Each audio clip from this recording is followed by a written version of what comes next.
اللہ تعالیٰ نے قرآن مجید کے اندر ارشاد فرمایا ان اللہ یأمر بالعدل والاحسان وایتاء ذی القربی کہ اے مسلمانوں اللہ تعالیٰ تمہیں حکم دیتا ہے کہ تم احسان کرو، عدل کرو اپنے قریبی رشتہ داروں پر، اور سب سے پہلا جو حق ہے وہ قریبی رشتہ داروں کا ہوتا ہے، اپنے گھر والوں کا ہوتا ہے۔ اگر کوئی بندہ صدقہ و خیرات بھی کرتا ہے تو قریبی رشتہ دار سب سے آگے ہیں۔ میرے مصطفیٰ نے فرمایا، حضرت ابو ہریرہ فرماتے ہیں کہ آقا دو جہاں صلی اللہ علیہ وسلم نے ارشاد فرمایا کہ اگر کوئی بندہ دینار صدقہ کرتا ہے، کسی غلام کو آزاد کرواتا ہے، اور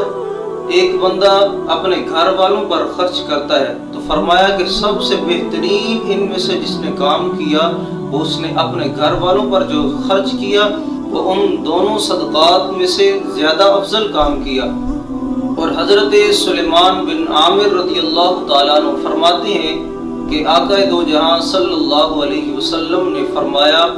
کہ جو بندہ کسی اور پر صدقہ کرتا ہے، مال خرچ کرتا ہے، وہ ایک صدقہ کرتا ہے، لیکن جو بندہ اپنے قریبی رشتہ دار پر، اپنے گھر والوں پر خرچ کرتا ہے وہ دو صدقے کرتا ہے۔ ایک صدقہ وہ جو اس نے اپنے گھر والوں پر کیا، اور دوسرا صلہ رحمی کا کہ جو صلہ رحمی اس نے اپنے گھر والوں پر کی